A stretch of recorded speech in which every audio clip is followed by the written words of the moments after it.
सुअर जंगल से भाग कर आया था। वो प्रत्येक दिन लोगों की फसलों को बर्बाद कर रहा था। हे भगवान, ये क्या हो गया? मेरे खेत के तो सारे तरबूज उस दुष्ट सुअर ने बर्बाद कर दिए। अब मैं क्या करूंगा? अपना पेट कैसे पालूंगा? अरे वीरू भैया, क्या हुआ? आप रो क्यों रहे हो? अरे मोहन भाई, उस दुष्ट सुअर ने मेरा सारा खेत बर्बाद कर दिया। उस दुष्ट सुअर का आतंक तो बढ़ता ही जा रहा है। अरे भाई, आप मेरी सलाह मानो तो हमें महाराज के पास चलना चाहिए। वो हमारी मदद जरूर करेंगे। इतना सोचकर मोहन और वीरू तथा गांव के कुछ लोग राजा के महल पहुंचते हैं। महाराज, हमारी सहायता कीजिए, हमें बचा लीजिए महाराज। अरे, आप लोग शांत हो जाइए। बोलिए, आप लोगों की क्या तकलीफ है? लोग राजा को सुअर के बारे में बताते हैं। मंत्री जी, उस सुअर ने जिस किसी का भी नुकसान किया है उसे सोने की मोहरें दे दी जाएं और पूरे राज्य में ये घोषणा करवा दो, जो कोई भी उस सुअर को जिंदा या मुर्दा लाकर मुझे देगा तो मैं उसे मुंह मांगा इनाम दूंगा। राज्य में घोषणा कर दी गई, लेकिन सुअर इतना ज्यादा खतरनाक था कि किसी की भी हिम्मत नहीं हुई उसे पकड़ने जाए। अरे मंत्री जी, क्या आपने राज्य में मेरी घोषणा नहीं सुनाई? अभी तक उस सुअर को कोई भी व्यक्ति पकड़ कर क्यों नहीं लाया? मुझे लगता है वो सुअर बहुत खतरनाक है। परंतु मंत्री जी, यदि ऐसा रहा तो वो सत्यानाश कर देगा। मंत्री जी, तुम जाओ और पूरे राज्य में ये घोषणा कर दो, यदि कोई भी मुझे उस सुअर को जिंदा या मुर्दा पकड़ कर देगा तो मैं उसे अपना आधा राज्य तथा अपनी राजकुमारी का विवाह भी उसी वीर के साथ करवा दूंगा। सैनिक पूरे राज्य में ये घोषणा करते हैं। उन सैनिकों की बात दो भाई चुपचाप खड़े होकर सुन रहे थे। बड़े भाई का नाम अमर और छोटे भाई का नाम विजय था। अमर बड़े ही कुटिल स्वभाव का था, जबकि विजय तो मानो विजय ही था। वो दोनों बहुत गरीब थे। अरे विजय, क्या तुमने भी वही सुना जो मैंने सुना? हाँ भैया, आपने एकदम ठीक ही सुना है। अब तो मैं ही उस सुअर को मार कर लाऊंगा और राजकुमारी से विवाह कर बन जाऊंगा इस राज्य का राजा। इसीलिए मैं तो चला महाराज के पास। इतना कहकर अमर वहां से चला जाता है और विजय भी अपने घर की तरफ चला जाता है। महाराज, मैं लाऊंगा उस दुष्ट सुअर को मारकर। राजकुमारी से तो विवाह सिर्फ मैं ही करूंगा।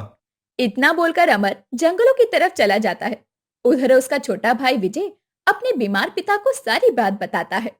पिताजी, इसके अलावा हमारे पास और कोई दूसरा रास्ता नहीं है। ऐसे तिल तिल मरने से अच्छा है कि मैं कोई वीरता भरा कार्य करता हुआ मर जाऊं। तुम अपने आप को ही क्यों कोसते रहते हो? पिताजी, यदि मैं आपकी दवाई भी नहीं ला पा रहा तो मैं कैसा बेटा हूँ? भैया तो कुछ भी नहीं करते, दिन भर इधर उधर घूमते रहते हैं। मैं अकेले घर नहीं चला पा रहा। पुत्र, सब कुछ ठीक हो जाएगा। पिताजी, मैं उस दुष्ट सुअर को पकड़ने के लिए जाऊंगा। यदि ईश्वर ने चाहा तो मैं अपने मकसद में कामयाब हो जाऊंगा। ठीक है बेटा, यदि तुम्हारी इच्छा है तो तुम जा सकते हो। अब मैं चलता हूँ। इतना बोलकर विजय महल की तरफ चल पड़ता है। महाराज, मुझे आपकी शर्त मंजूर है। मैं लाऊंगा उस सुअर को। मुझे जाने की आज्ञा दीजिए महाराज। ठीक है, तुम जा सकते हो। राजा की आज्ञा मिलते ही विजय एक तलवार लेकर जंगलों की तरफ निकल पड़ता है। उधर अमर पूरे जंगल में इधर उधर घूमता है, लेकिन उसे सुअर कहीं दिखाई नहीं देता। अरे बाप रे बाप, सुबह से घूमते घूमते तो मुझे दोपहर हो चुकी है। अभी तक मुझे वो सुअर नहीं दिखाई दिया। इतना कहकर अमर फिर आगे बढ़ता है। अरे राम राम राम, इतनी धूप में तो मुझसे चला नहीं जा रहा। भाड़ में जाए वो सुअर। अब तो मैं इससे आगे और नहीं चल सकता। इतना कहकर अमर एक पेड़ के नीचे लेटकर सो जाता है। उधर विजय बेचारा कड़कड़ाती धूप में ही सुअर को ढूंढता है। अरे रुक जाओ बेटा, मेरी बात सुनो। विजय जैसे ही पीछे मुड़कर देखता है तो उसके सामने एक बूढ़ा बोना आदमी खड़ा था, जिसके हाथ में एक तलवार होती है। बोलिए बाबा, आप मुझसे क्या कहना चाहते हैं? अरे बेटा, तुम कितने कठोर हो। इस कड़ी धूप में भी पैदल चलकर उस सुअर को ढूंढ रहे हो। वाकई तुम तो कितने परिश्रमी हो। इसीलिए मैं तुम्हें कुछ देना चाहता हूं पुत्र। बाबा, आप मुझे क्या देना चाहते हैं? बेटा, तुम मेरी इस तलवार को ले लो। ये तलवार बहुत शक्तिशाली है। इसके वार से आज तक कोई भी शत्रु नहीं बच पाया। लेकिन बाबा, आप कौन हैं और ये तलवार मुझे क्यों दे रहे हैं, जबकि आप खुद इस तलवार से उस सुअर को मारकर राजा से बहुत कुछ प्राप्त कर सकते हैं? बेटा, मैं यहीं पास के गांव में ही रहता हूँ। जब मुझे पता चला कि तुम उस सुअर को मारने के लिए जा रहे हो, तो मैंने सोचा कि क्यों ना मैं इस तलवार को तुम्हें दे दूं, क्योंकि मैंने अपनी सारी जिंदगी जी ली है। लेकिन अभी तुम्हारी तो सारी जिंदगी पड़ी है जीने के लिए, इसीलिए तुम इस तलवार को रख लो। ठीक है बाबा, अब मैं चलता हूँ। इतना कहकर विजय हाथ से तलवार लेकर चलते चलते एक गुफा के पास पहुंचता है। अरे ये क्या? यहाँ पर तो किसी जानवर के पैर के निशान हैं। कहीं ये निशान उस सुअर के पैर के तो नहीं? हाँ हाँ, जरूर ये निशान उस सुअर के ही हैं। चलो, मैं इस गुफा के भीतर चलकर देखता हूँ। इतना कहकर विजय गुफा के भीतर घुस जाता है। वहीं से किसी की आवाज आ रही थी। जिस ओर से वो आवाज आ रही थी, वो कुछ दूर अंदर चलते ही देखता है कि वो जंगली सुअर कुछ तरबूज और फलों को खा रहा था। विजय सुअर की तरफ बढ़ता है। सुअर भी इतना खूंखार था कि वो भी विजय पर हमला करने के लिए उसकी तरफ बढ़ता है। सुअर जैसे ही विजय के ऊपर छलांग मारता है, तभी विजय अपनी तलवार को सुअर के सीने में उतार देता है। वो दुष्ट सुअर विजय के हाथों मारा जाता है और विजय उस सुअर को अपने कंधों पर लाद कर चल देता है। विजय चलते चलते वहीं से गुजरता है, जहां पर उसका भाई एक पेड़ के नीचे लेट कर सो रहा था। अरे, बड़े भैया तो यहाँ पर सोए हुए हैं। चलो, मैं उन्हें जगाकर अपने साथ ले चलता हूँ। अरे भैया उठिए और देखिए, मैं उस सुअर को मार कर ले आया हूँ। विजय के इतना बोलते ही अमर की आंख खुल जाती है। अरे विजय, तुमने अकेले ही सुअर को मार दिया। तुम तो कितने वीर हो। भैया, ये सारा कमाल इस तलवार का है। वो कैसे? मैं कुछ समझा नहीं। फिर विजय सारी कहानी अपने बड़े भाई को सुनाता है। अच्छा, तो कमाल इस तलवार का है। मुझे कुछ भी करके इस सुअर को हथियाना होगा। यदि ये सुअर को लेकर राजा के पास पहुंच गया तो राजा का आधा राज्य तथा राजकुमारी इसकी हो जाएगी। अरे नहीं नहीं, मेरे जीते जी मैं ये कभी नहीं होने दूंगा। क्या हुआ भैया, आप कहाँ खो गए? अरे नहीं नहीं भाई, मैं ये सोच रहा था कि तुम इस सुअर का शिकार करके काफी ज्यादा थक गए होगे। तुम ऐसा करो, इस पेड़ के नीचे लेटकर थोड़ा सा आराम करो। मैं अभी तुम्हारे लिए कुछ फल लेकर आता हूँ। तुम थोड़ा सा कुछ खा लो, फिर हम घर चलेंगे। ठीक है भैया, जैसी आपकी इच्छा। मैं यहीं पर रुक जाता हूँ। इतना सुनकर अमर जल्दी ही वहां से चला जाता है। अमर चलते चलते एक आम के पेड़ के पास पहुंचता है। अरे वाह, इसमें तो इतने सारे आम लगे हुए हैं। चलो, इसी में से कुछ आम तोड़ लेता हूँ। मैं ऐसा करता हूँ, इन आमों के ऊपर इन जहरीली पत्तियों का रस लगा देता हूँ। विजय जैसे ही ये आम खाएगा तो उसका काम तमाम हो जाएगा। अरे विजय, उठो उठो, देखो, मैं तुम्हारे लिए फल तोड़ कर ले आया हूँ। विजय एक आम का फल उठा लेता है। भैया आप भी खाइए ना, आप चुपचाप क्यों बैठे हैं?